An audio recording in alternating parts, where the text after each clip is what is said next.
말씀의 제목 5절 하반절 중반절에 있는 것처럼 한번 고백합시다. 오직 우리는 오직 우리는 우리 하나님 여호와의 이름을 의지하여 영원히 행하리로다. 제목이 너무 길어서 오직 우리는 이라고 잡았는데요. 오직 우리는. 그러니까 다른 사람들은 그렇지만 우리 왜 그러잖아요. 다른 사람 어쩌든지 나 주님의 용사되리. 우리 찬송 가사에 있는 것처럼 다른 사람 어쩌든지 그렇잖아요. 여러분 많은 사람들이 넓은 길로 갈지라도 우리는 좁은 길로 가는 자들이다라는 우리 믿음의 고백이 있습니다. 저 사람도 그렇고 저 사람도 그렇고 저 사람도 그런데요 라고 말할 수가 있어요. 다들 그런다 할지라도 우리는 오직 말씀에 근거한 그런 믿음의 삶을 살아갈 수 있어야 된다. 여러분 오늘 미가서라는 성경은 미가서에서 가장 인용이 많이 되는 구절 중에 한 가지가 5장 2절 말씀인데요. 한번 볼까요? 5장 2절. 5장 2절 보면 베들레헴 에브라다야 너는 유다 족속 중에 작을지라도 이스라엘을 다스릴 자가 내게로 나올 것이라. 그의 근본은 상고의 영혼에 있느니라. 아멘. 예수님 탄생에 대한 말씀이거든요. 베들레헴에서 예수님이 탄생하시겠다는 예언의 말씀인데 이 미가서가 기록된 시대적인 배경은 1장으로 가봐요. 1장. 대부분의 구약 성경의 1장에는 시대적인 배경이 나타나 있어요. 1장 1절. 자, 1장 1절 보면 유다의 왕들 요담과 아하스와 히스기야 시대에 모세 사람 미가에게 임한 여호와의 말씀 곧 사마리아와 예루살렘에 관한 묵시라. 아멘. 미가라는 말은 누가 여호와와 같은 곳, 누가 하나님과 같냐? 이렇게 이런 이름을 가진 선지자를 통하여서 주님이 말씀하셨는데 이 시대적인 배경이 요담 11대죠. 11대 남유다의 아하스 12대, 히스기야가 13대, 그렇죠? 그러니까 우리가 보통 이제 히스기야 왕 시대 때 남쪽 유다 히스기야 왕 시대 때 있었던 사건을 우리가 기억하면 좋다라고 그랬죠. 그러니까 히스기야 왕 시대는 주전 700년경이에요. 주전 700년경. 그럼 주전 700년경에 있었던 사건이 뭐냐? 북쪽 이스라엘이 아수르라는 나라에게 멸망을 당했어요. 그래서 히스기야 왕 시대 때 북쪽 이스라엘이 주전 722년에 아수르에게 멸망을 당했고 이때 활동했던 선지자 중 한 사람이 미가인 것 동시에 또 누가 있었냐면 이사야라는 선지자가 있었죠. 그러니까 이사야 선지자, 그다음 미가 선지자 이런 선지자들이 있었는데, 그러니까 북쪽 이스라엘이 멸망할 그 즈음의 상황은 어떤 상황이 있나? 그 시대 상황은 그야말로 하나님의 말씀을 의지하는 것보다는 자기들의 권세와 권력에 눈이 멀어가지고 율법을 멀리했던 그런 어떤 시대예요. 그러다 보니까 이미 북쪽 이스라엘은 멸망의 막 그런 상황 가운데 있었고, 그리고 결국 마침내 북쪽 이스라엘은 멸망을 당하자. 북쪽 이스라엘은 멸망을 당했고 남쪽 유다마저도 아수르에게 침략을 당해서 굉장히 어려운 상황, 어려운 시절이 임하게 되죠. 그렇게 해서 이제 하나님을 의지하고 신뢰하는 그런 상황이 이 히스기야 왕 시대 때 임하기는 하죠. 그래서 이런 어려운 상황 가운데에 주님의 메시지가 미가 선지자에게 임하게 되는데요. 우리 3장 12절 봅시다. 3장 12절. 자, 11절부터 보면 그렇게 얘기했어요. 그들의 우두 머리들은 뇌물을 위하여 재판하며 그들의 제사장은 싹스를 위하여 교훈하며 그들의 선지자는 돈을 위하여 점을 치면서도 여호와를 의뢰하여 이르기를 여호와께서 우리 중에 계시지 아니하냐? 재앙이 우리에게 임하지 아니하리라 하는도다. 이러므로 너희로 말미암아 시온은 갈아엎은 밭이 되고 예루살렘은 무더기가 되고 성전에 사는 수풀의 높은 곳이 되리라. 그러니까 멸망에 대한 예언이죠. 그러니까 이 당시에 우두머리들은 뇌물을 위하여 재판하며 뇌물을 받고, 우리나라도 그런 일이 있었잖아요. 뇌물 받고 그야말로 대법관이 막 뇌물 받고 뭐 50억 클럽이니 이런 얘기도 많이 나고 그랬었어요. 그런 것처럼 삭스를 위하여 교훈하며 싹스를 위하여 교훈하는 거예요. 그러니까 이 목회자들이 설교를 하는데 그냥 정권 입맛에 맞는 설교만 하는 거죠. 이런 어떤 그런 위하여 점을 치면서도 여호와를 의뢰하여 이르기를 하나님 그랬다 이렇게 그런다는 얘기죠. 그러면서 그러므로 이러므로 너희로 말미암아 시온은 가라앉은 밭이 되고 예루살렘은 무더기가 되고 성전에 사는 수풀의 높은 곳이 되리라. 하나님의 어떤 심판에 대한 메시지잖아요. 이렇게 될 것이다. 근데 사장에 들어오면서부터는 이게 완전히 다른 상황으로 전개가 되는데요. 근데 4장 1절은 이렇게 시작하죠. 끝날에 옛날 성경은 말일에 이렇게 돼 있거든요. 끝날에 이르러서는 여호와의 전에 산들이 꼭대기에 굳게 서며 이처럼 심판이 있어서 황폐화될 그런 어떤 모습으로 너에게 임할 것이다 라고 예언되어졌는데, 근데 끝날에 종말의 말일에, 이 끝날은 어떤 날이냐? 예수님이 오시는 날이로 볼 수가 있거든요. 끝날에 이르러서는 여호와의 전에 산들의 꼭대기에 굳게 살 것이다. 여러분, 여호와의 전에 산이라는 것은 신약 교회를 상징합니다. 그러니까 끝날은 예수 그리스도께서 이 땅에 오시면서 신약 교회가 시작되는, 즉 성령 강림 사건을 중심으로 해서 신약 교회가 시작되잖아요. 그래서 예수님이 이 땅에 오셔서 여호와의 전에 산이 신약 교회가 산들의 꼭대기에 굳게 서며 작은 산들 위에 뛰어나고, 그러니까 이게 여호와 전에 산들, 이 말은 신약 교회들을 상징을 하고요. 그리고 작은 산들 위에 뛰어나고, 이 작은 산들이란 말은 한마디로 하면 세상 나라들을 이야기합니다. 그러니까 신약 교회의 중심은, 결국 신약 시대의 중심은 교회를 중심으로 하나님의 역사가 이루어져 간다라는 얘기입니다. 우리가 보통 역사를 히스토리라고 그러죠. 히스토리, 영어로 히스토리는 어때? 그의 이야기, 히스 스토리를 합쳐서 히스토리라고 그랬죠. 그래서 요한복음 5장 39절에 너희가 성경에서 영생이 있는 줄 상고하거니와 이 성경은 나에 대한 이야기다라고 예수님이 말씀하셨죠. 결국 성경은 예수님의 이야기지 않습니까? 근데 그 예수님 이야기 뭐냐? 끝날에, 즉 예수님이 이 땅에 오시는 날에. 근데 어떻게 오시는가? 그 예수님은 5장 2절에 베들레헴에서 태어난다 라고 이렇게 예언을 하고 있죠. 그러니까 그분이 오셔서 여호와의 전에 산들은, 신약교회가 꼭대기에 굳게 서며 작은 산들 위에 뛰어나고 민족들이 그리로 몰려갈 것이라. 많은 영혼들이 교회 공동체를 통하여서 구원받는 역사가 있다라는 것을 말씀하고 있죠. 2절에 보니까 곧 많은 이방 사람들이 가며 이르기를 오라 우리가 여호와의 산에 올라가서 야곱의 하나님의 전에 이르자 그가 그의 돌을 가지고 우리에게 가르칠 것이니라.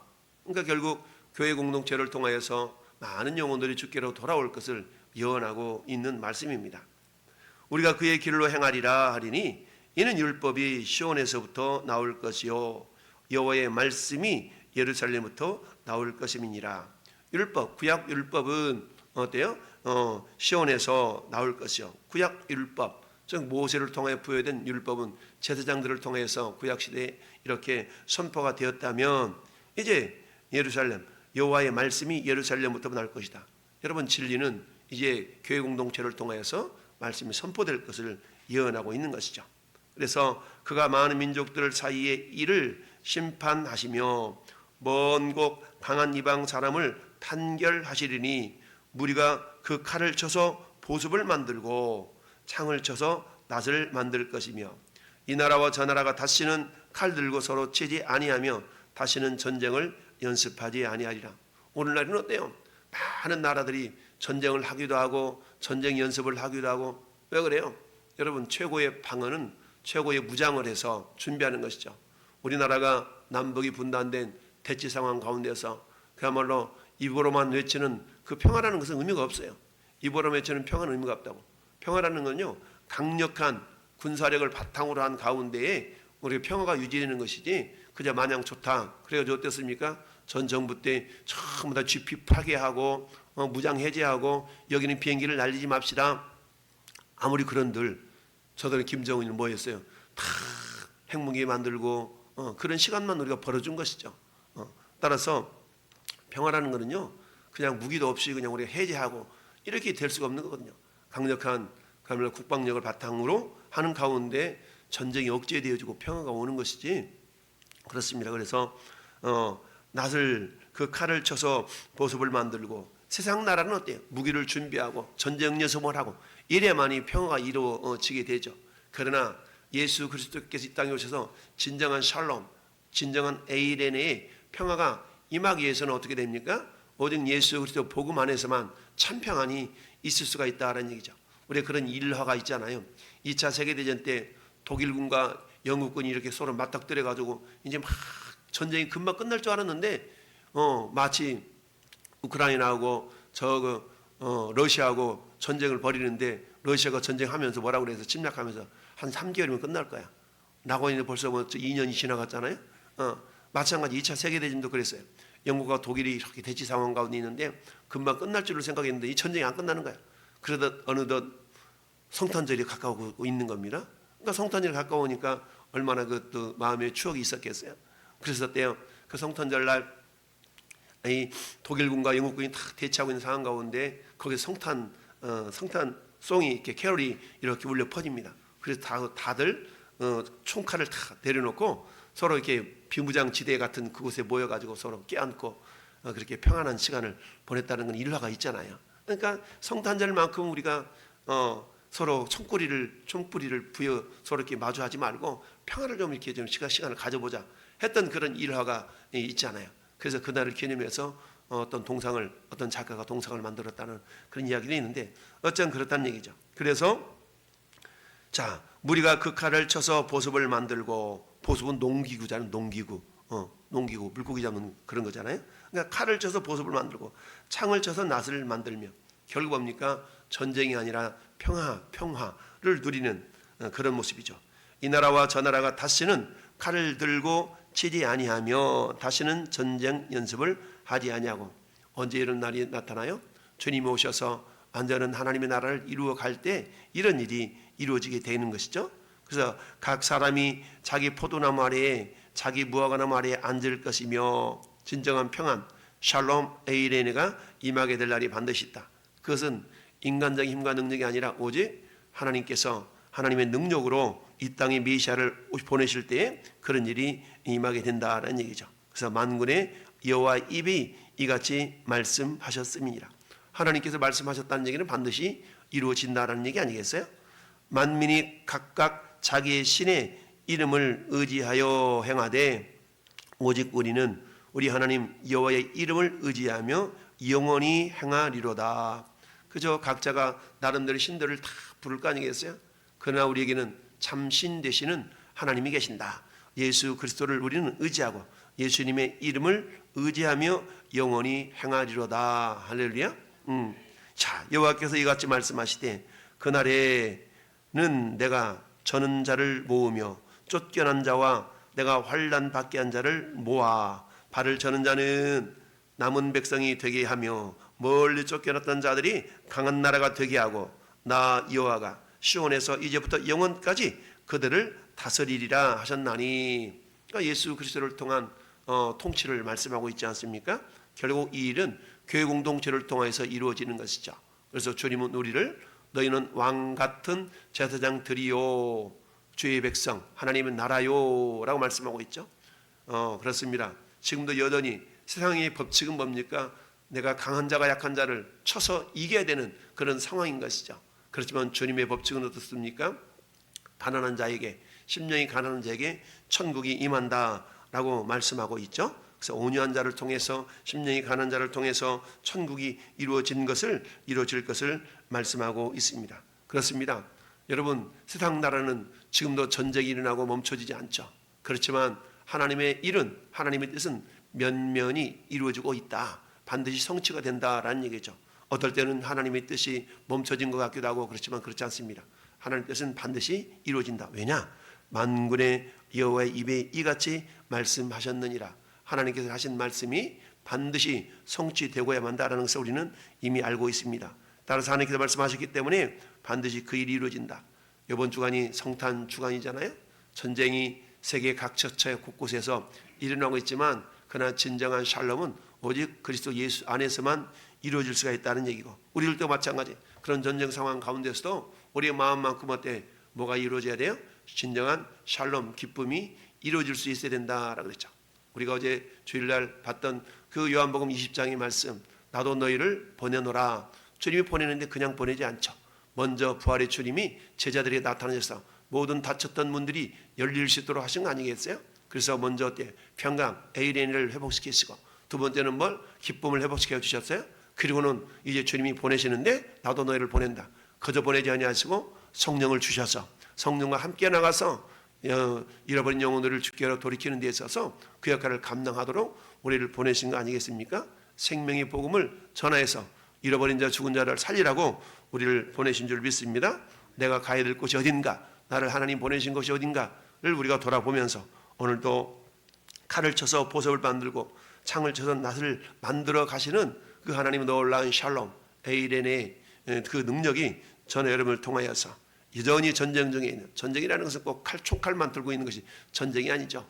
약한 자를, 강한 자가 약한 자를 억누르고 이런 모든 것들이 결국 일종의 전쟁이죠. 그 전쟁은 왜 일어나요?